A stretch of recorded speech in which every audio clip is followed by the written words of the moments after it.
Then we went to Russia, Moscow for a few days. And then New York, Washington D.C., and then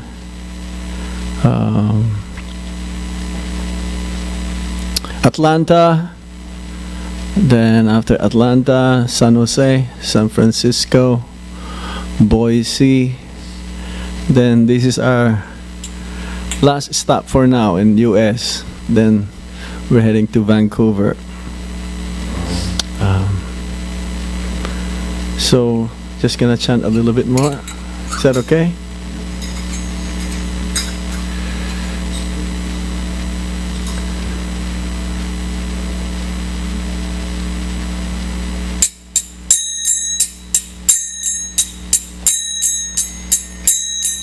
Jaya Radha Madhava Kunja Bihari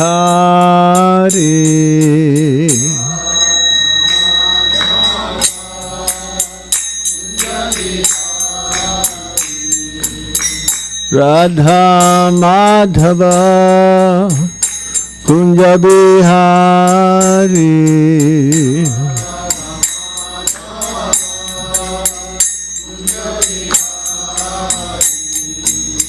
Gopi Jana Balava Girivardhari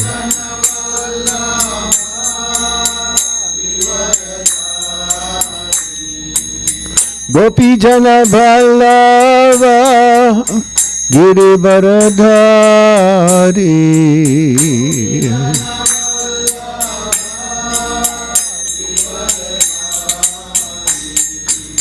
Yashodanandana Braja Janardhana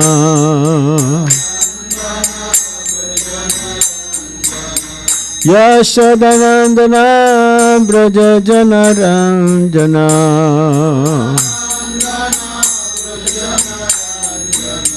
Yamuna Tera Vana Chari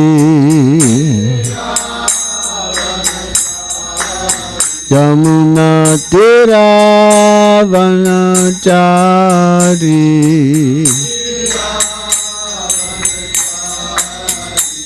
Jaya Radha Madhava Kunja Vihari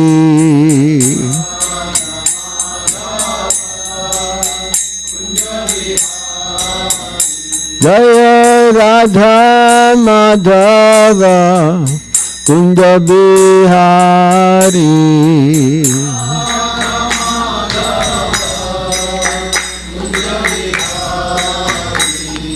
Gopi Jana Balava Girivardhari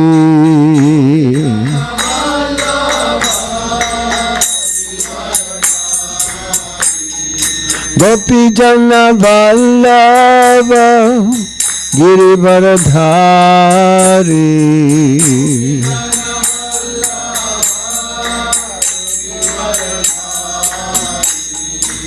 Yashodanandana Braja Janardhana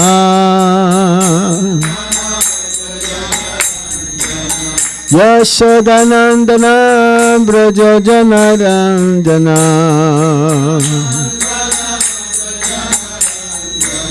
Yamuna Tera Vanachari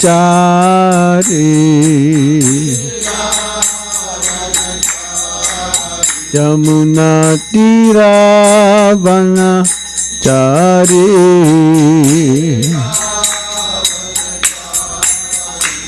Jai Radha Madhava Kunja Bihari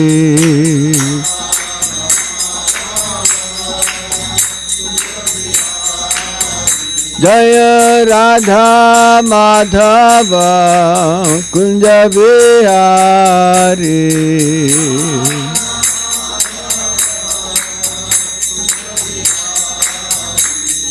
Gopi Jana Balava Girivardhari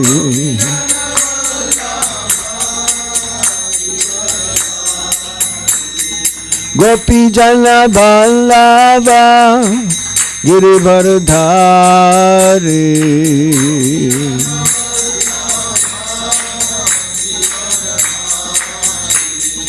Yasodanandana Braja Janarandana Yasodanandana Braja Janarandana Yasodanandana Braja Janarandana Yamuna Tera Vanachari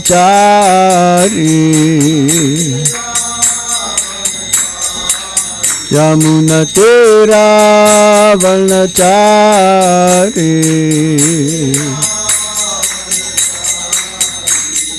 Hare Krishna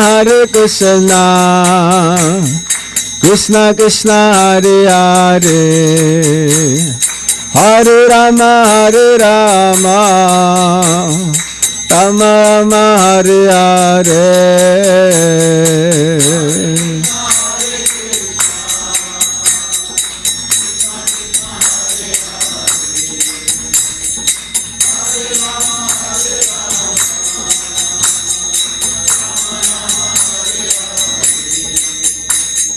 Hare Krishna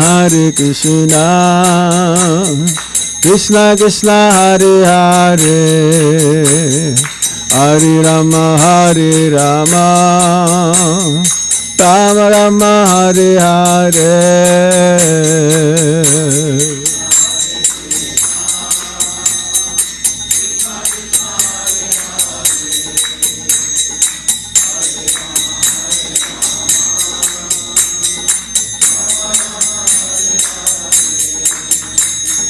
Hare Krishna Krishna Krishna Hare Hare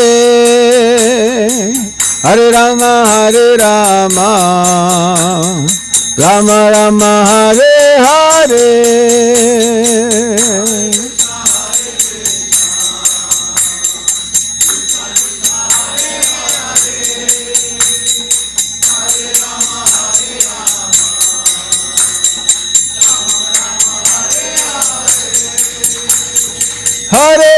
Hare Krishna Krishna Krishna Hare Hare Hare Rama Rama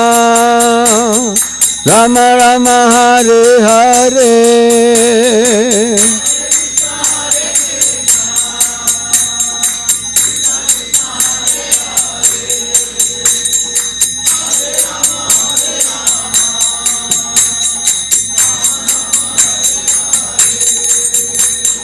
Hare Krishna Krishna Krishna Hare Hare Hare Rama Rama Rama Hare Hare Hare Krishna Krishna Krishna Hare Hare Hare Rama Rama Rama Hare Hare Jaya Radha Madhava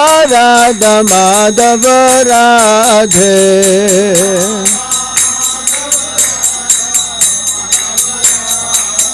Jaya Radha Gopinath Radhe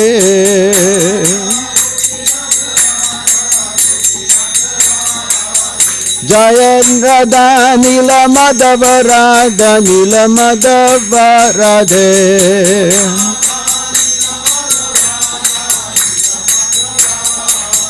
Jaya Radha Nila Madhava Radhe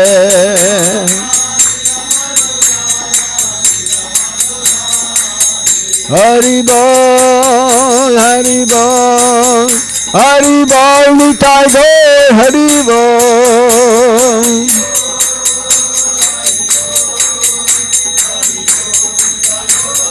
Nitai Gaur Hari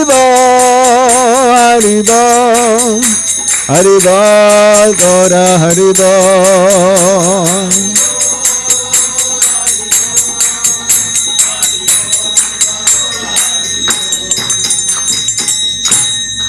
Nitai Gaur Premanande.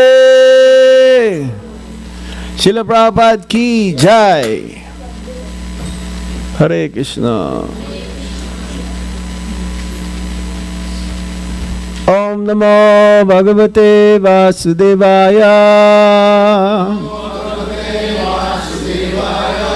Om Namo Bhagavate Vasudevaya. Om Namo Bhagavate Vasudevaya.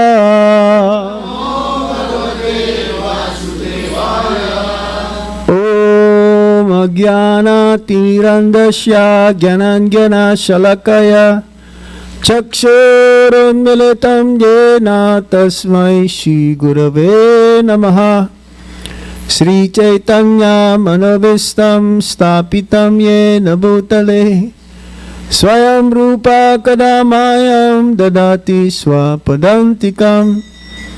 Vandeham Shri Guru Shri Juta Padakamalang Shri Guru Vaishnavanscha Shri Rupam Sagrajatam Sahagana Raghunatandvitam Tam Sajivam Sadvaitam Sadvadutam Parijana Sahitam Krishna Chaitanya Devam Sri Radha Krishna Padan Sahagana Lalita Shri Visakambitamscha He Krishna Karuna Sindhu Dinabandhu Jagatpate Gopesa Gopika Kanta Radha Kanta Namostute Tapta Kanchana Gaurange Radhe Vrindavaneshware Visavano Sate Deve Pranamami Hari Priye Vancha Kalpatarubhyascha Kripa Sindhuvya Evacha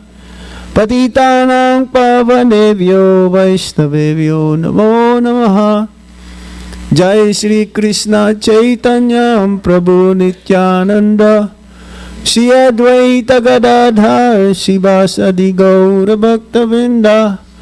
Hare Krishna Krishna Krishna Hare Hare Hare Rama Rama Rama Hare Hare.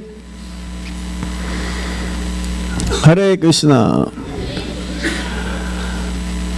So this evening we decided to read from the Krishna book. Is that okay with you, or shall we read something else? Krishna book, yes. Any chapter?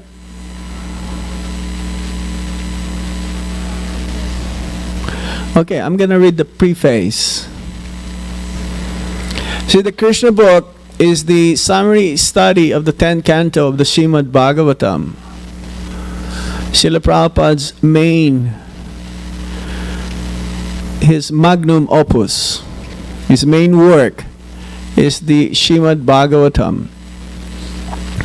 Srimad Bhagavatam is the literary incarnation of the Supreme Lord Sri Krishna, who appeared 5,000 years ago, and upon the disappearance of Lord Krishna, the Srimad Bhagavatam appeared. It is considered to be the light, like the sun shine in the age of Kali.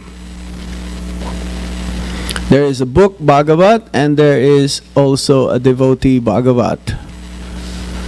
So Prabhupada, when he first came to America, this Srimad Bhagavatam, the first volume, was the main work that he wrote. First canto, 3 volumes, the first 3 volumes. He predicted that there'll be about 60 volumes in the Srimad Bhagavatam. It comprises of 12 cantos, or 12 chapters, to be precise. Like, first canto is the first chapter. But within that first canto, there are many chapters or sub-chapters. It is says that the Srimad Bhagavatam is compared to the beautiful form of Nilamadhava, Krishna. The first two cantos, they are the lotus feet. See, when we have darshan of the Supreme Lord, we should meditate according to Srila Prabhupada first on the lotus feet and go upwards, meditating on this transcendental form of the Supreme Lord until we reach the most beautiful smiling face of the Supreme Lord, Sri Krishna. And the 10th canto is considered to be the smiling face of Lord Krishna. When Krishna appeared 5,000 years ago in Vrindavan, there is what you call Goloka Vrindavan and there is Gokula Vrindavan. Goloka Vrindavan means spiritual world. Now there is a Gokula Vrindavan, Boma Vrindavan, where at present it is located about 120 kilometers away from Delhi, around 2.5 hours by Trans-Yamuna Highway. They have a new highway now, you can go quicker to Vrindavan. But that Vrindavan is not of this world. That Vrindavan is exactly a replica of the original spiritual world, Goloka Vrindavan. Prabhupada mentions that just like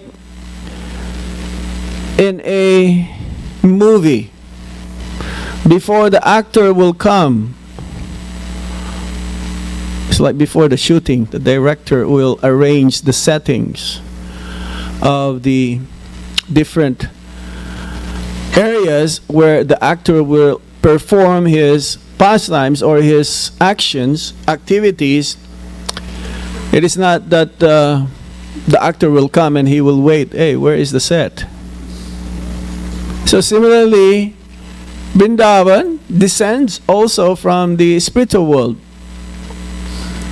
to facilitate Krishna's pastimes 5,000 years ago.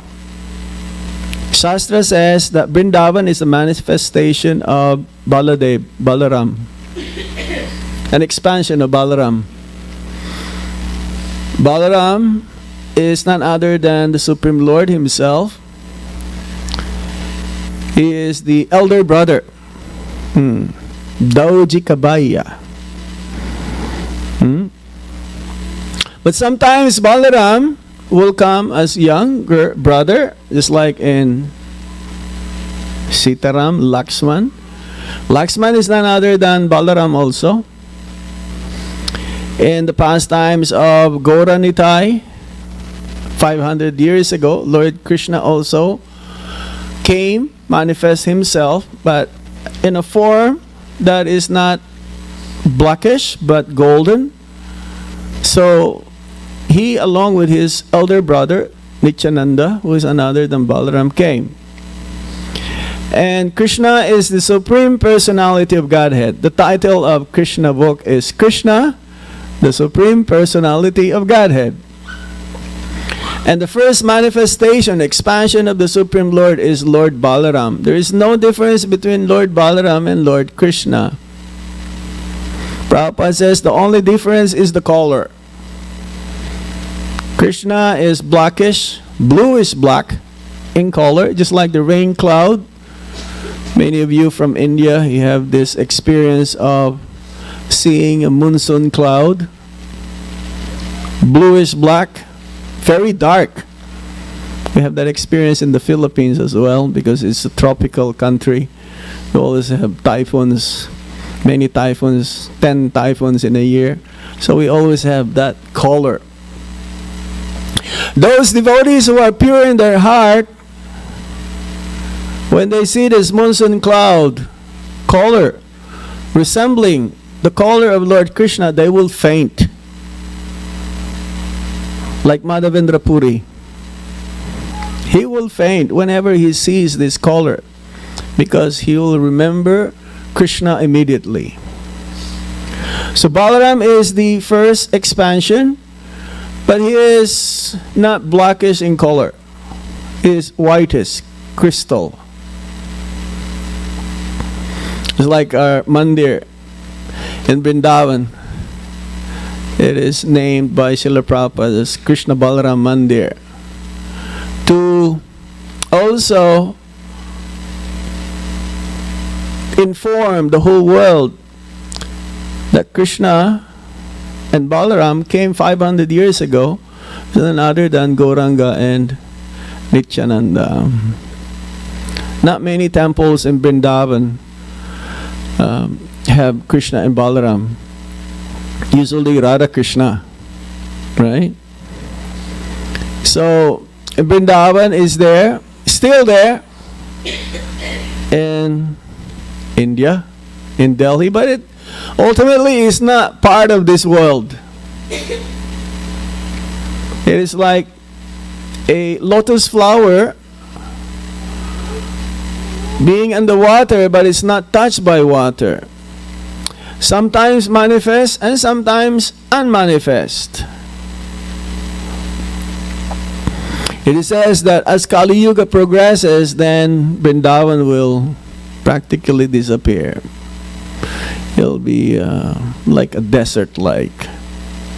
No more Govardhan, no more Yamuna. Even at present, Govardhan is sinking one size of mustard seed every day. Sinking, sinking, sinking. I remember about 30 years ago going to Vrindavan in front of our Bhaktivedanta Swami ashram when we offered incense. We were looking like this. But now when we go, you're looking like this. So if you kind of like put side by side 365 size of one mustard seed, it's quite a distance also. What to say, thousands of years ago, it says that Govardhan Hill, it was higher than the Himalayas. It almost touched the sky. That you'll not be able to climb that. Full of waterfalls, caves, full of flowers, good smelling, fragrant flowers, nice trees. But if you go right now, you may not be able to see them also. Those caves, those waterfalls, those green grass, very rare. Yamuna also is slowly disappearing. Practically, if you're fortunate enough, you'll be able to still swim and drink the water of Yamuna. Unfortunately, this being like the disposed, they used that to dispose their waste from Delhi or in some other areas. That's why they have this Save the Yamuna campaign. So slowly disappearing as Kali Yuga progresses, and ultimately it'll disappear. The only thing that will remain in Vrindavan is Brajaraj. It says there are 3 items that can give one very, very quick love of God. You can attain love of God immediately if you come in contact with these 3 items, 3 personalities: Yamuna, Govardhan Hill, and Brajaraj. So now even Brajaraj they're still disappearing in some nice areas, but it will still remain there because they, instead of in the Parikrama Marg, you will have this beautiful sand to walk through. Now they made it cemented. They put cement. I remember I used to walk without slippers, without shoes, with this Brajaraj. Some of them are so soft, like Johnson baby powder. Very soft. You can roll and roll and roll. But now you have to be very careful. So, Vrindavan is still there. And Prabhupada says, and it says in the scriptures that Krishna is still in Vrindavan. Krishna never leaves Vrindavan. Even one step outside of Vrindavan, he will not go out. He is still there. So if you go to Vrindavan, and if you are pure enough, that means the heart is free from any of the unwanted desires, anarthas, then one will still be able to see Krishna face to face, eye to eye, like what we are right now. Face to face, eye to eye. But very rare, these great souls who are pure in their heart, no dirty things in their hearts. Dirty things means no lust, anger, greed, madness, illusion, and envy. Now that is very difficult. No envy. Prabhupada says the main reason why we're still in the material world is because there is still envy in our hearts. And he says in one of the purports, practically everyone is envious of each other. Huh? Yes, at some level. Some are more envious than others, and some are less envious than others. Ultimately, we're envious of Krishna. Prabhupada says the main disease that we have is that we have forgotten Krishna. We have forgotten who we are, and we have forgotten our relationship with Krishna. So the process that we're doing is to revive our original consciousness, Krishna consciousness, by performing this devotional service in two parts: Vaidhi Sadhana Bhakti and Raganuga Bhakti. So those of us who are in the Vaidhi Sadhana Bhakti, we follow the 9 processes of devotional service as mentioned in the 7th canto of the Srimad Bhagavatam, where Prahlad Maharaj, he narrated in front of his demoniac father, starting from hearing and chanting, remembering, worshipping the Supreme Lord, praying, becoming his servant, becoming his friend, worshipping the Supreme Lord in his Archabhigraha form, and ultimately surrendering everything.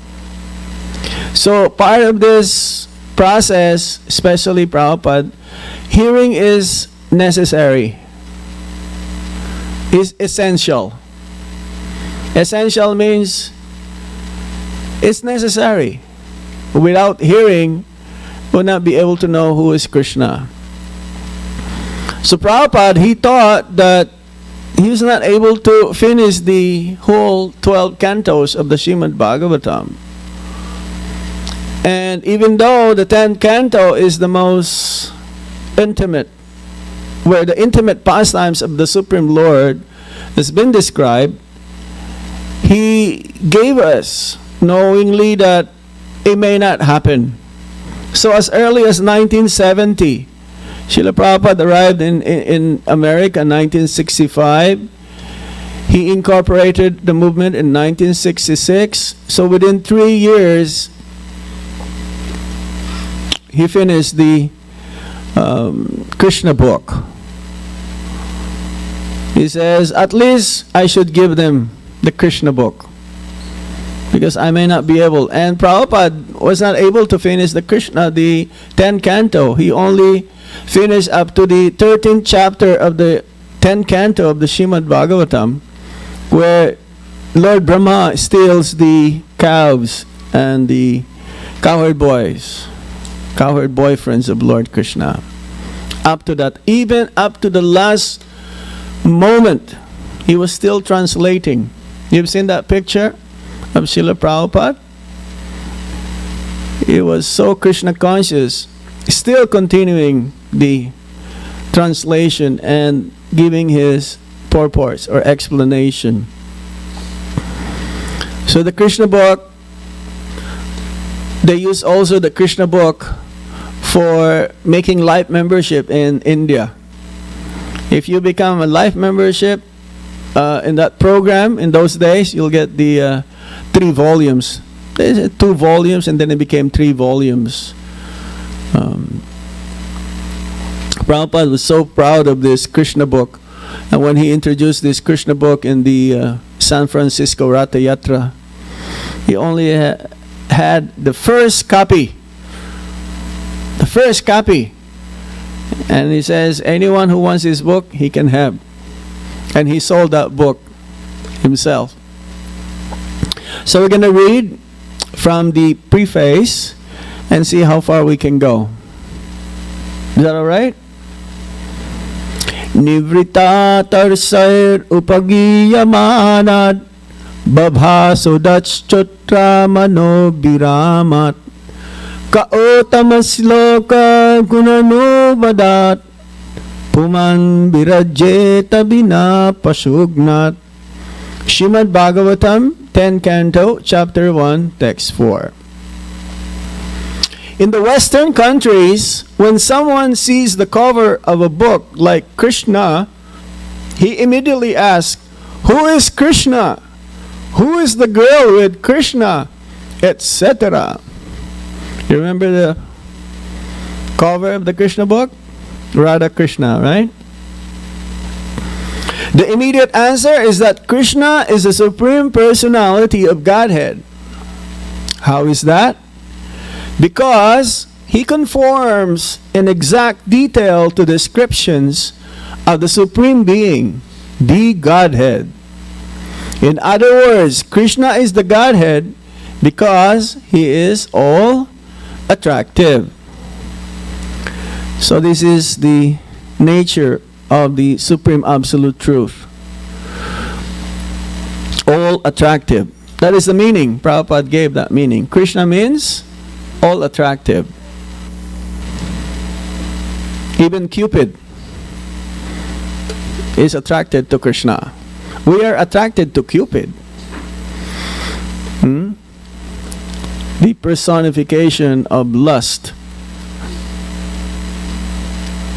But Krishna's name is Madan Mohan, the one who attracts Cupid. But then, who is that girl besides Krishna, with Krishna? Madan Mohan Mohini. She is the attractor of one who attracts Cupid. So who is the most attractive? Radharani. That's why in Vrindavan they say, Jai Radhe. Rarely you will hear Jai Krishna. Or in Mayapur, Navadvip, rarely you will say Gauranga. Most, if you go to the village, you will hear more Jai Nitai. Isn't it? Jai Nitai. How is it one can be all attractive? Outside the principle of all attraction, there is no meaning to the word Godhead. How is it one can be all attractive? First of all, if one is very wealthy, if he has great riches, he becomes attractive to the people in general. That is true. Even if you're ugly, if you have lots of money, you'll be attractive. So it's not the beauty that is attractive. Money also can be attractive. Similarly, if someone is very powerful, he also becomes attractive. And if someone is very famous, he also becomes attractive. And if someone is very beautiful or wise or unattached to all kinds of possessions, he also becomes attractive. So from practical experience, we can observe that one is attractive due to wealth, power, fame, beauty, wisdom, and renunciation. One who is in possession of all six of these opulences at the same time, who possesses them to an unlimited degree, is understood to be the Supreme Personality of Godhead. These opulences of the Godhead are delineated by Parasar Muni, a great Vedic authority. Prabhupada continues. We have seen many rich persons, many powerful persons, many famous persons, many beautiful persons, many learned and scholarly persons, and persons in the renounced order of life unattached to material possessions. But we have never seen any one person who is unlimitedly and simultaneously wealthy, powerful, famous, beautiful, wise, and unattached, like Krishna in the history of humanity. Krishna, the Supreme Personality of Godhead, is a historical person who appeared on this earth 5,000 years ago. He stayed on this earth for 125 years and played exactly like a human being, but his activities were unparalleled. Yes, Prabhupada says, the Bhagavad Gita, when Bhagavad Gita was spoken, the Gita was spoken by the Supreme Lord. The Supreme Lord is around 125 years old, but he doesn't look like so many wrinkles. We've been to few Kumbh Melas, and we've seen some sadhus there. Prabhupada says, if you go to Kumbh Mela, you'll meet some sadhus who are like 300 years old, 400 years old. But their skin it's glowing. It's not like old age that we've seen here in the Western countries. Some of them, they came from the Himalayas and they go to the Kumbh Mela through Ganga. They don't go by train or by bus. They go by Ganga. They will go deep in the Himalayas, and then when they come out, they'll be there in Allahabad. And they're very attractive, they're very beautiful, but their faces are full of wrinkles. The more wrinkles, you can tell if a person is old when you have seen so many wrinkles, and the forehead especially. But I've seen some of them, they have so much wrinkles in their body, in their face, but so attractive, so beautiful. But Krishna doesn't have wrinkles. Krishna doesn't have even veins like we do. His body is completely transcendental. But in the battle in Kurukshetra, when Bhishma Dev, he shot few arrows to Krishna. Actually, not to Krishna. Yeah, to Krishna, because he was protecting Arjuna. And Krishna wanted to see this, because this is the relationship between Krishna and Bhishma Dev, chivalry. That these arrows that is being shot by Bhishma Dev, they were considered as flower offerings, flowers being offered to him. But these are arrows ready to kill Krishna. And it says that Krishna got hurt also. Got like little few slides, and his body got some blood coming out. Prabhupada says in the purport, these are like signs of lovers. They have kiss mark, or what do you call this? Love marks. When the girl or the boy will kiss each other, and then they will leave like love marks, which is like red. So Krishna also will have this part. This is a symbol of love of Bhishma Dev, because Bhishma wants to see this. So Krishna, his body is completely transcendental. Ekala Isvara Krishna Ara Sarva Bhittaya. No one is greater than Krishna. Everyone is subordinate. And to the unlimited degree, he manifests these different opulences: wealth, power, fame, beauty, wisdom, and renunciation. To the unlimited degree. Then one time, Prabhupada was once asked, well, you said Krishna has 16,108 wives in Dwarka. He is very lusty. How can you, it says here, is renounced. Prabhupada says he can be unlimitedly lusty. He's not attached to this 16,108 wives. He could have the whole entire creation with him. So being renounced doesn't mean that you have no relationship. Even Grihastha, Prabhupada says, have you heard of Grihastha Sannyas? Right. Prabhupada says Grihastha Brahmachari. But then he says Grihastha Sannyas. What does that mean? Grihastha, having relationship with the wife, can be sannyas if one is fully absorbed in the service 24 hours a day in Krishna consciousness, fully dedicated. Then he can be sannyas. He can be grihastha and sannyas, because sannyas means renounce. Renounce means, sannyas means 24 hours engaged in Krishna consciousness. So even a grihastha can be renounced. Not just brahmacharis, brahmaprastha, and sannyas. And Krishna exhibited this to the highest degree. Wisdom. He would learn every day under the tutelage of Sandipani Muni, one art every day. So in 64 days, he learned the 64 kinds of arts. He's the only one who can do that. And Balaram, of course. Both of them. Beautiful, we already mentioned. No one can be more beautiful. All attractive. In Vrindavan, everyone is attracted to Krishna.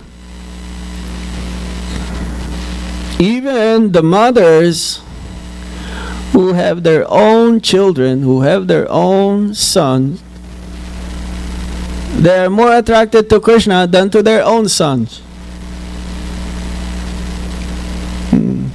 But when Brahma stole the cowherd boys, Krishna expanded himself to the same, similar, exactly, cowherd boys, his cowherd boyfriends, because they have to go home, right? So he expanded himself, the same clothing, the same appearance. So when they went home and their respective mothers, they greet those boys, they were surprised. How is it that I have the same affection now to my son? It's the same with Krishna. They're not able to reconcile this. Before, they're attracted more to Krishna than to their own son. Now, when then Krishna expanded himself with exactly the same cowherd boys, the mothers have the same attraction, same feelings, same love towards their children than to Krishna. And same with Krishna. He is the most famous. No one is more famous than Krishna. Similarly, the devotees of the Lord are famous. You cannot hide your fame if you're a nice devotee, if you're a wonderful devotee. Even if you just sweep the floor, you can be famous all over ISKCON. Not just if you have the position, you'll be famous, but if you are doing sincerely nice service, who makes you famous? Krishna makes you famous by your service attitude. He's the wealthiest, even in Vrindavan, which is considered like a rural atmosphere. Where is wealth there? Wealth is not in the city. Wealth is in the grains and the cows. You may have all the opulence in the cities, but if you don't have anything to eat, if you don't have grains, you don't have any milk to drink, then you are poor. Not considered as very wealthy. So we have seen many rich personalities, but nothing compared. All of them, you combine them all together, no. You cannot find only one personality to unlimited degree, only to Krishna. From the very moment of his appearance to the moment of his disappearance, every one of his activities is unparalleled in the history of the world. And therefore, anyone who knows what we mean by Godhead will accept Krishna as the Supreme Personality of Godhead. No one is equal to the Godhead, and no one is greater than Him. This is the import of the familiar saying, God is great. This is the meaning, asamordva. Asamordva means no one is equal to Him, and no one is greater than Him. And this only applies to Krishna. Other religions, they say God is great. But if you ask them, how great is God? No, He's great. He's great. But then they don't have this explanation of 6 opulences. He's great. And what does He look like? Well, He looks like kind of old, wearing white shirt up to to his knees, not to his knees, up to his feet, down to the ground. He's sitting in a big throne up there in the skies with all the clouds, and he has white hair because he's the oldest, and his beard also is long and he's all white. Everything is white. Oh, what is his description? What does he look like? No, you cannot tell because he's so beautiful, but I don't know. You cannot really picture his face, isn't it? In some religion, it is a sin if you give a description to God. Yeah? Even though it says that we are made from the image of God, but then when you talk about the image of God, they cannot explain what does He look like. There are various classes of men in the world who speak of God in different ways, but according to the Vedic literatures and according to the great acharyas, the authorized persons versed in the knowledge of God in all ages, like acharyas Sankara, Ramanuja, Madhava, Vishnu Swami, Lord Chaitanya, and all their followers by disciplic succession, all unanimously agree that Krishna is the Supreme Personality of Godhead. As far as we, the followers of Vedic civilization, are concerned, we accept the Vedic history of the whole universe, which consists of different planetary systems called Swargaloka, or the higher planetary systems, Mathyaloka, or the intermediary planetary system, and Patalaloka, or the lower planetary system. The modern historians of this earth cannot supply historical evidences of events that occurred before 5,000 years ago. And the anthropologists say that 40,000 years ago, Homo sapiens had not appeared on this planet because evolution had not reached that point. But the Vedic histories, such as the Puranas and the Mahabharata, relate human histories which extended millions and billions of years into past. So many discoveries nowadays also prove that there are living beings much intelligent thousands and thousands of years ago compared to today's human beings. They cannot explain how the pyramid was built. Millions of tons of this granite or this kind of stone. They cannot figure out how it's just aligned so straight to the North Pole. There is no instrument, there is no mechanism, there is no equipment that can duplicate that. And even millions and millions of years ago, human beings are existing already. They don't have that in their history. Their history only goes for a few thousand years ago. But the Vedas, the Puranas, the Mahabharatas, the Vedic histories, they can give an exact description of the history from the past. That's why they cannot disprove, because it says in the Shastras also, for example, the Ganges River is pure. When you see a body of water that has bubbles on it, it's considered as dirty. You should not drink that water. It's contaminated. But then it says in the Shastras that Ganga is always pure. But then if you go to Ganga, especially in that Hooligat, in Calcutta, you'll see so many bubbles, so externally so dirty. So what the scientists did, they took few samples, they went to the laboratory, and they tested it. It's 100% antiseptic. No germs, no bacteria. It says in the Shastras, the bones, if you touch the bones of a dead animal, then you become contaminated. But here, the pujari is using conch shell. 100% pure. It says in the Shastra that the distance between the earth and the sun is 93 million miles. This was recorded 5,000 years ago. The scientists also, by their modern instruments, they calculated the distance. It is the same. 93 million miles. So how is that? How can they disprove? Prabhupada says, if you have a better information of who is God than what we have, you present it.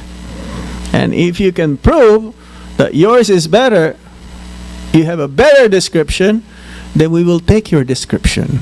We will take yours. But if you cannot present anything better information about God than what we have, then you should take ours. It's a good, isn't it? It's a good argument. For example, from these literatures, we are given the histories of Krishna's appearances and disappearances millions and billions of years ago. This means different incarnations. Avatars. Avatar means one who descends from the spiritual world. So Krishna has unlimited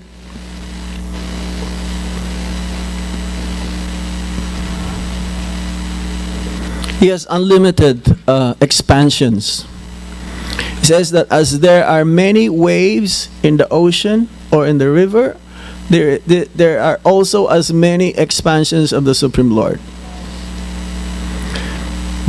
Krishna's tu Bhagavan Swayam. He is Bhagavan, Krishna, complete. But other expansions, Prabhupada gave an example, just like if this room is full of candles and there is one candle which is lit up, if you use that candle to lit up the whole full room of candles, they will have the same potency. In science, it is called one candela. Right? You remember that, Rohit? No? They didn't teach you this? Yes? Who says yes? Yes. One candela. That is the intensity of the light that's coming from one candle. So all of these full rooms of candles, with this one candle can lit up the full room of candle, and they will have the same power. So all of these different expansions. It says also that As there are many species of life, there are as many different expansions of Krishna in those species of life. We have Matsya, we have Kurma, we have Nrsimhadev, we have Anantases, we have Hayagriv, we have Baraha. So those are different species of life, isn't it? So in some other universes, some other planets, Krishna also appeared not just in human form of life, in different species of life. But the 10 most Das Avatar, as described by Jayadev in his song Das Avatar, these are the most prominent in our universe at least. But in some other universes, Krishna must have appeared in different forms, accordingly to the function that is needed to be done. Prabhupada says, Krishna and Vishnu is the same. No difference between Krishna and Vishnu. But Vishnu is a manifestation of Krishna. So everyone, Krishna is called Avatari. Avatari means one who is the source of all the avatars. Lord Chaitanya Mahaprabhu is also Avatari. Prabhupada says also in one of the purports that there is no difference between Krishna, Ram, and Nrsimhadev. They're the same. They're equal. Okay, where we are now. In the 4th chapter of the Bhagavad Gita, Krishna tells Arjuna that both he and Arjuna had many births before and that he, Krishna, could remember all of them, but Arjuna could not. This illustrates the difference between the knowledge of Krishna and that of Arjuna. Arjuna might have been a very great warrior, a well-cultured member of the Kuru dynasty, but after all, he was an ordinary human being, whereas Krishna, the Supreme Personality of Godhead, is the possessor of unlimited knowledge. Because he possesses unlimited knowledge, Krishna has a memory that is boundless. Yeah, he told Arjuna, I told you this same knowledge millions of years ago to the sun god Vivasvan, and you were there. But Arjuna is scratching his head. I was there? I cannot remember. So this is the difference between Krishna and us. But pure devotees, they're also sometimes called as Trikalagya. They can see the future. They see the past, they can see the present, and definitely they can see the future. Like Srila Prabhupada. There are a few instances that he predicted what's going to happen. And he told that actually to, I think it's Hari Vilas Prabhu. Because he was going to travel by ferry to a distance. And Prabhupada says, no, that ship is not going there. That ship is going in this direction. But he says, no, Prabhupada, this ship goes to this direction. But Prabhupada says, no, this ship will go to this direction. So Hari Vilas Prabhu boarded that ferry, and there was some kind of like storm or some calamity or natural disturbance, and the ferry did not go here. The ferry went this way. So how can Prabhupada can say that? When he acquired the Krishna Balaram Mandir, the devotees were saying, Prabhupada, who will come here? This is like, in the middle of nowhere. Who will come here? No one. But Prabhupada, he knew that it's going to be the center of Vrindavan. The most expensive place in Vrindavan is ISKCON and the surrounding. The most expensive is ISKCON, Krishna Balaram Mandir. After that, the surrounding area. Maybe more than New York. Actually, the most expensive place in the world is in Mumbai. More than Tokyo or especially those slum areas. That's another thing. So Krishna is unlimited. He possesses unlimited knowledge, and Krishna has a memory that is boundless. It says, I am the ability in man. So whatever ability we have, Krishna is the source. This is what you mean by Krishna conscious. Whatever we see, we always refer to Krishna.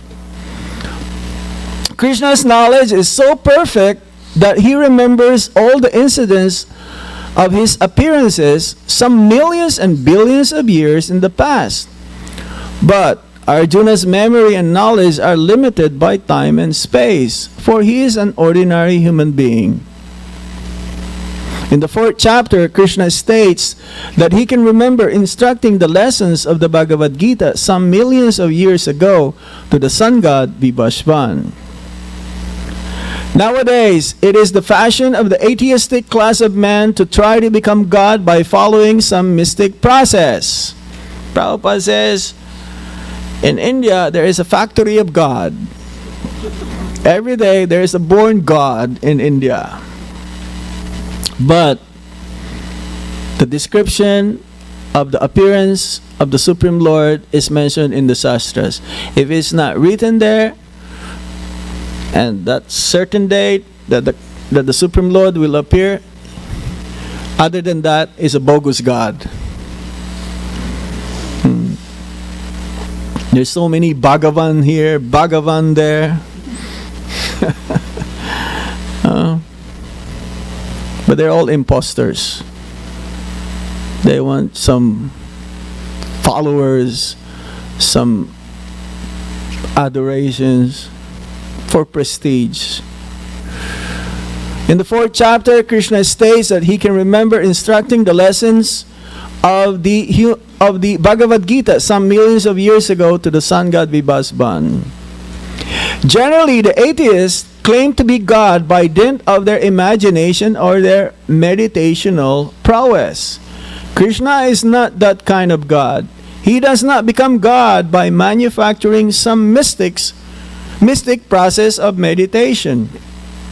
Nor does he become God by undergoing the severe austerities of the mystic yogic exercises. Properly speaking, he never becomes God because he is the Godhead in all circumstances. Krishna is God right from the very beginning. When he is a child, he is already God. Before coming to the material world, he is already God. Krishna doesn't have to perform anything to become God. Krishna is God because he is the source of everything. He does not have a father and he does not have a mother. But then we heard from the Krishna book that he has a mother and he has a father. So how is this?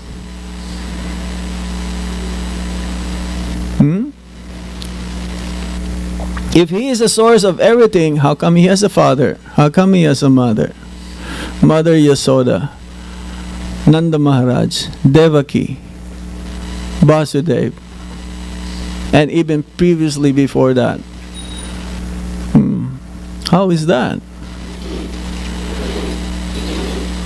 Jai, Sisi Radhanila Madhav ki jai, Jai Jagannath Baladev Subhadra ki jai, Sitaram Lakshman Hanuman ki jai, Sisi Gornitai. This is the mystery here. He's already satisfied, but still he expanded himself into unlimited forms and unto unlimited living beings, fragmental parts and parcels. Mamai Vamso Jiva Loka Jiva Bhuta Sanatana.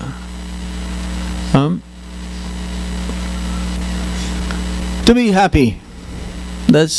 He's already happy, but still he wants to be more happy. He is Atmaram, but still he is not that satisfied by himself. So he says that he expanded himself to be more happy and have relationship with them. The ultimate purpose why Krishna came into the material world is not to kill the demons, or to protect his devotees, to establish principles of religion, but to attract the conditioned souls like us to go back home, back to Godhead. And by performing these different pastimes, as described in the 10th canto of the Srimad Bhagavatam, these are just small portions of the pastimes of the Supreme Lord. It says that here in the planet Earth, we have 18,000 slokas of the Srimad Bhagavatam, but there are more in the heavenly planets. The bigger part of this Srimad Bhagavatam are in the heavenly planets. And here in the Krishna book, it is mentioned that Krishna killed about 22 demons along with Lord Balaram. But it says in the scriptures that Krishna will kill 11 demons every day before tiffin time. And Krishna lived in Vrindavan for around 11 years and few months. So if you calculate every day, if he killed 11 demons every day for 11 months and few months, it'll be around 40,000 demons only. So why is it that we're not... Where is that? Where are those demons? Huh? It's not possible. Like these different demons that Krishna killed also, they're representing these different anarthas that we have. And if we read this from the Krishna book, the story that illustrates killing of Krishna, of these different demons, it will also eradicate the anarthas, according to Srila Bhaktivinoda Thakur. So Prabhupada says we should read Krishna book every day. There are 89 chapters here, which means that in less than 3 months you can finish the whole Krishna book if you read one chapter a day. We have one Mataji, she told me she finished the whole Krishna book in 1 year. And now she's reading the Hindi. She finished the English, now she'll go to the Hindi part. We have one sannyasi, he read the Bhagavad Gita over 300 times.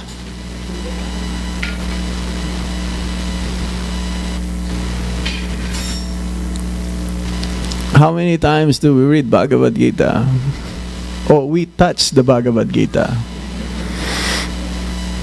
Oh, I'm so busy, Maharaj. No time. I have to work. My family. Even in the weekends, I cannot come to the temple. What to do?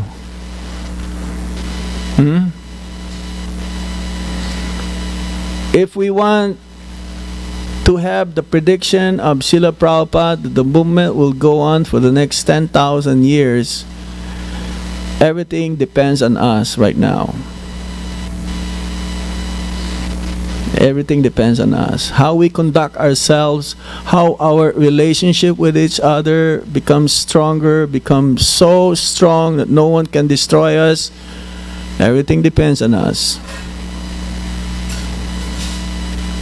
As Bhaktisiddhanta Saraswati Thakur says, the only thing that is lacking in this world is Krishna consciousness. If we're not Krishna conscious, then how can we expect our children to be Krishna conscious? It's not possible. So everything will be on our hands right now. We are the third generation. Prabhupada is the first generation. Prabhupada's disciple is the second generation. And we are the third generation. The fourth generation are these children. And the fifth generation is the children of these children.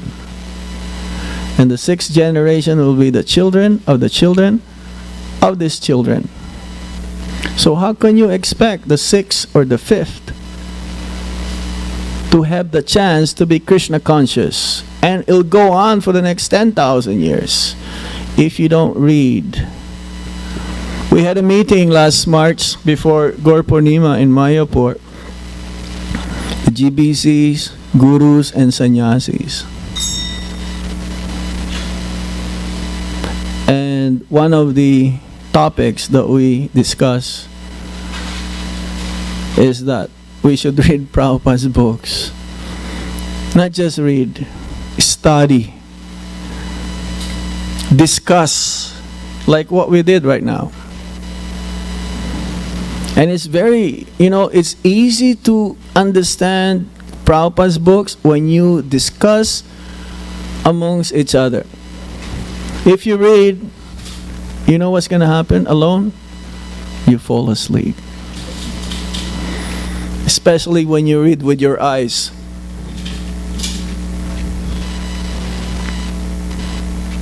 When you read, Prabhupada says you should read with your lips. Because these are transcendental sound vibration. When you read with your eyes, it will not vibrate. And when you read with your eyes, usually you'll forget them. That's why he says, Maharaj, I've been reading. Nothing comes in. So when you read with your lips, and there's some sound coming out, it's like chanting. Chanting means hearing.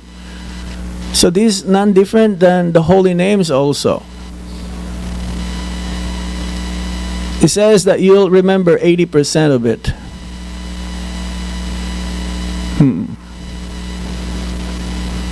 I remember when going to school, before the exam, we will repeat it again and again, but there's some sound, right? You remember those? You don't read by your eyes. You read, you pronounce. So it's the same thing with this. Very important. That's why there are many initiatives nowadays also that, there are VIHE, MIHE, online courses, Bhagavad Gita study course. You have them here also? Yes? Yeah. So as much as possible, if you have the chance and you have the time to attend and be part of those, you try to do it. Because this will strengthen your Krishna consciousness. Everything will become clear. There'll be no ambiguity. There'll be no doubt. Everything will be clear, like when the sun is right there on the horizon. Okay, I'll stop here. Hare Krishna. Any questions? Or reflections? Anything that struck you? Yes, Prabhu? 2 questions. Hindi. Okay. And? You have a mic? Is that working?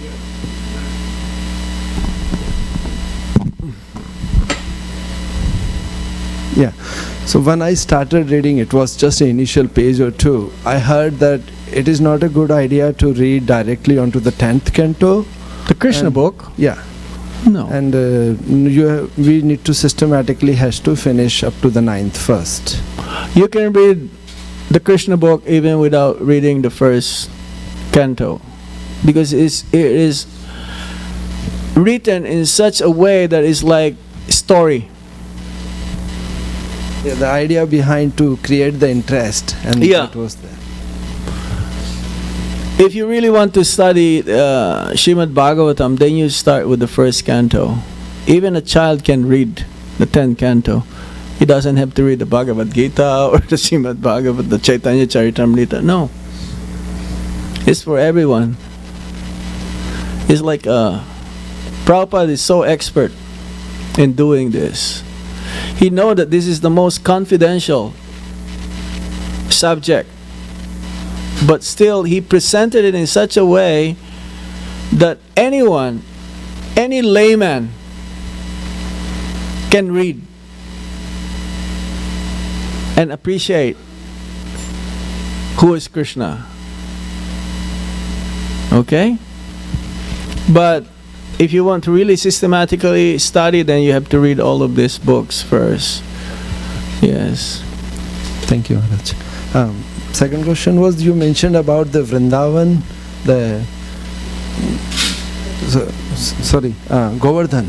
Govardhan. Yeah, the one which is going sinking in one size of mustard seed every day. Yeah. So, is there a means? How do we understand that? Is that scientifically? Yeah. Or is that not just scientific? It's actual. It is. There is a story of one Muni called Pulastya Muni. He was traveling in those days. The yogis, they're really like very powerful. They can fly without airplane. They can fly, by mantras. So he was traveling, and he passed by in the kingdom of King Drona. And King Drona has a son, very beautiful hill or mountain, Govardhan. And where Pulastya was living is like desert-like in the ashram. So he wants greeneries, trees, and many things. So he asked a favor from the king. I want to ask a favor from you. And the king says, yes, whatever you wish. Because usually the Brahmana, when they come to you and they ask you a favor, it is for your good to give what they wish to have. Otherwise, they will curse you. So what happened is that Drona, okay, whatever you wish. This is what happened also with when Arjun and Krishna and Bhima came to, who was that person? Who? Jarasandha? Oh yeah, when he broke Jarasandha, yes. Yeah, but he knew actually that they were Satriyas because they can see the arms. But they pretended to be Brahmana. And they asked, whatever you like, we want to fight with you. He says, okay. So, I want to have your son, Govardhan. Oh, and it broke his heart. He says, how can you do this to me? He's my favorite son. But then Govardhan think of the way how to, he will agree also because he doesn't want his father to be in trouble. He says, okay, I will go with you. But in one condition, wherever you will put me, that's it. You will not be able to lift me. That will be my permanent place. So Pulastya Muni was so happy. Haribol, Haribol. So they were passing by Vrindavan. And Govardhan, Giriraj, he knew that this will be the place. And he became attracted with Vrindavan. But in his mind, he knew that Govardhan, this Braj, will be the place where Krishna will perform his different pastimes. Few thousand years after this. He says that Govardhan Hill is like so high, as mentioned. So, call of nature. When it's call of nature, you have to go. Right? That happened to you also? When it's call of nature, you have to go. You cannot avoid that. So, Pulastya Muni, call of nature.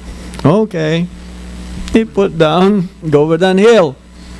Okay. Being very relieved after the call of nature. Now it's time to go. Then he's trying to lift Govardhan. I cannot move because that is the agreement. Wherever you will put me, that's it. No stopover. So he became angry to Govardhan. Since you're not coming with me, I curse you to sink one size of mustard seed every day. That is the scientific story. Yes, sir. You have something to add?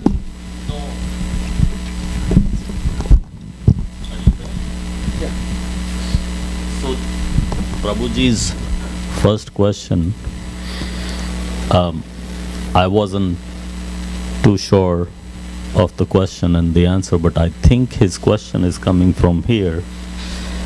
In November 1974, November 4th, 1972, in Vrindavan, while giving the class, Srila Prabhupada said, so therefore, quoting Srila Prabhupada, so therefore, Vyasadeva has taken so much trouble to establish the Bhagavata life in 12 cantos.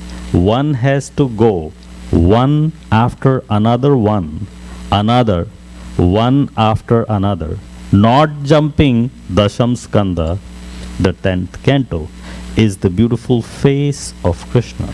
So worshipping Krishna means one should offer tulsi and so on. So I think that's where his question is coming from, because there's another quote of the same thing that Srila Prabhupada has said again in Mayapur in October of 1974.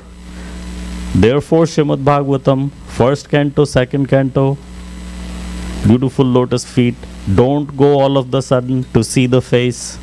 That is the 10th canto. So I think that's his question. So maybe you can... That's why I mentioned. What is my reply? The 10th canto is not the same as the Krishna book. 10th canto has more of the different... In those days, there is no 3rd canto, 4th canto, and he gave us the Krishna book. Okay, this is the summary study. So the 10th canto, if you really want to go to the 10th canto, you don't go to the 10th canto. And not just 10th canto, people will go to the 5 chapters of the Rasa Leela immediately in India. First, know Krishna Tattva, and that is Bhagavad Gita. But then, there's no harm if you read the Krishna book. You may die now and you'll not be able to read the Krishna book. That is my point. That even a child who knows how to read, because this is... Yeah, it's but if you really want to study and relish, you want to relish Krishna Leela? Know Krishna Tattva first. That means Bhagavad Gita. In Vrindavan, we have Bhagavad Gita class every day, and it's so full of nectar. Prabhupada says that, this may be the ABC of spiritual knowledge, but this is very deep. Very deep. Yeah, Akura Prabhu gives sometimes Bhagavad Gita class there. It's very intimate. So Krishna book is something which is like very special. Prabhupada, he thought that he will not be able to finish the whole Srimad Bhagavatam. He gave us the Krishna book. But if you really want to study deeply, then you have to go step by step, as we mentioned earlier. Prabhupada, yes, he says that. You should do Bhakti Sastri. Everyone should do Bhakti Sastri. You want to be strong in Krishna consciousness? In Russia, you don't get first initiation. First initiation, not second. First initiation, if you don't do Bhakti Sastri, means studying Bhagavad Gita, Nectar of Devotion, Nectar of Instruction, and Shishopanishad. We think we're very easy here, right? Over there. Now there is discipleship course also. Now disciple course is not just for those who will take first initiation. You want to know Guru Tattva? You want to know the disciple, the role of the disciple in relationship with Guru? Even if you're second initiated, you should take this course. Oh no, that is only for beginners. I'm already Brahman, I'm already doing puja, I'm already doing artik. But then you don't know who is Guru, you don't know who are you. You don't know what is your relationship with Prabhupada and your spiritual master. That's why there's a problem right now. Not now, even before. We don't know who is Guru. Without understanding Guru, without serving him properly, we'll not go back home, back to Godhead. We think Guru is just superior than us. No, it's more than that. He's a representative of the Supreme Lord. External manifestation of the Supreme Lord. Representative of the Supreme Lord.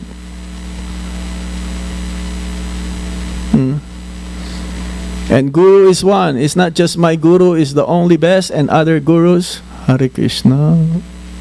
Hare Krishna. Oh, my Guru. Yes, yes, Guru Maharaj. And other Gurus. No. They're equal. The God brothers, it says in Chaitanya Charitamrita, the God brothers of the spiritual master should be given respect, equal respect. That's your Guru calling you. Equal respect.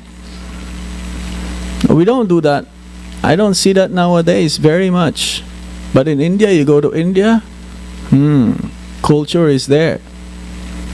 If they know you're Prabhupada's disciple, you get treated very, very well. The same as your Guru is being treated. Here in America, he's a Prabhupada disciple? Okay. Fine. You should also offer obeisances. Like you offer obeisances to your Guru.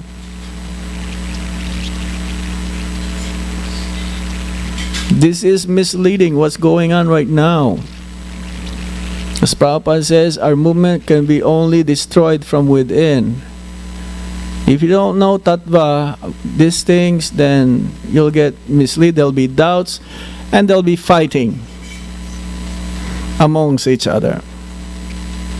And when we fight with each other, who get hurt?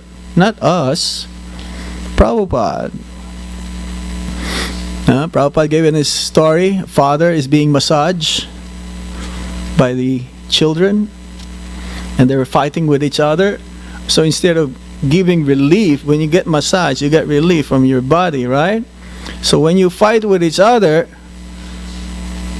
they're giving massage, but then their massage becomes like, like beating the father. So who's getting hurt? It's the father. We don't get hurt. It's Prabhupada. Who thinks like that? Oh, I heard that story, but it doesn't apply to me.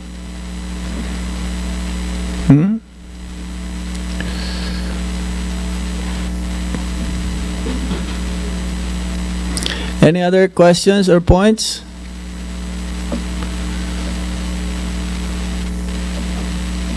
Mataji's side?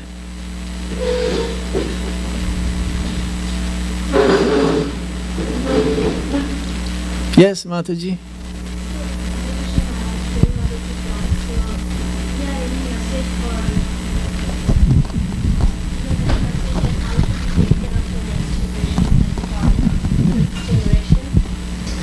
How can we take care? Yes.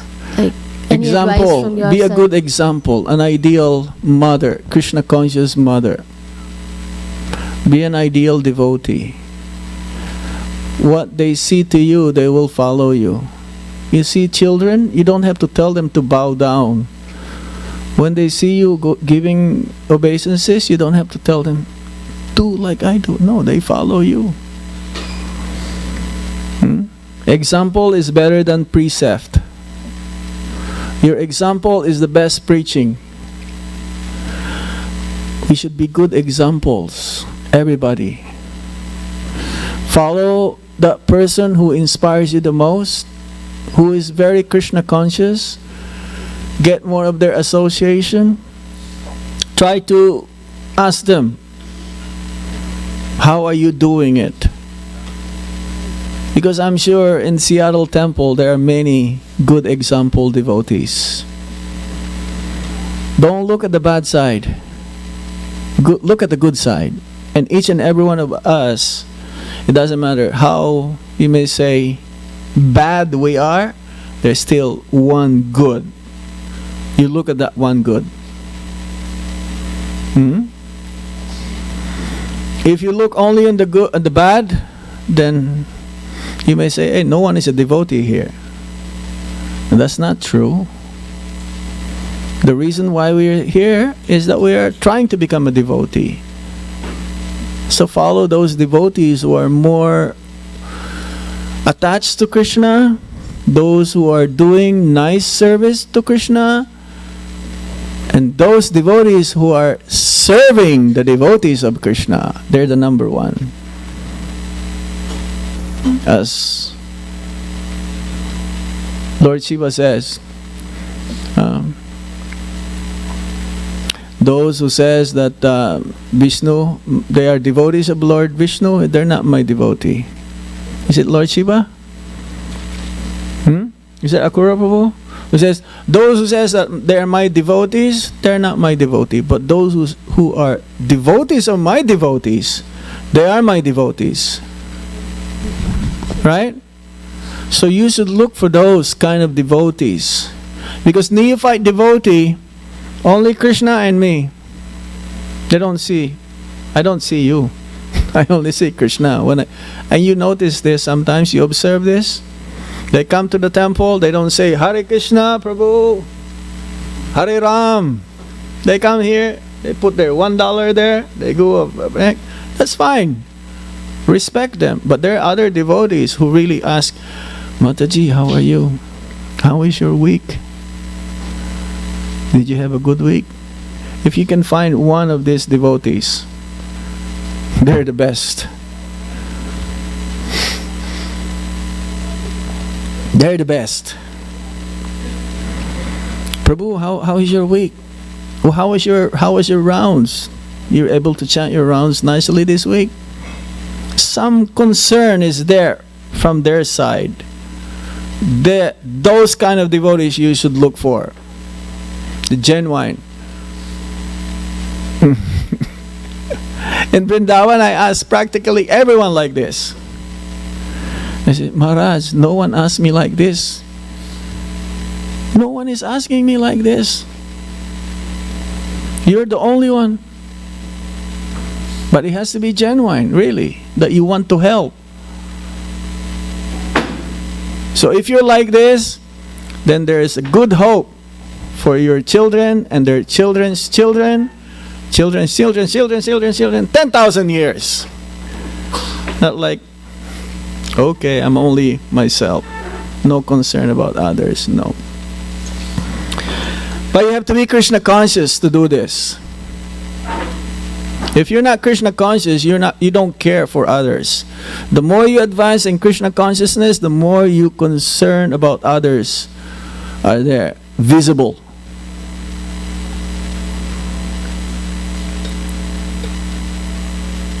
Right? Okay? Hare Krishna. Srila Prabhupada ki Nitai Gaur Premanande Hari Hari Bo.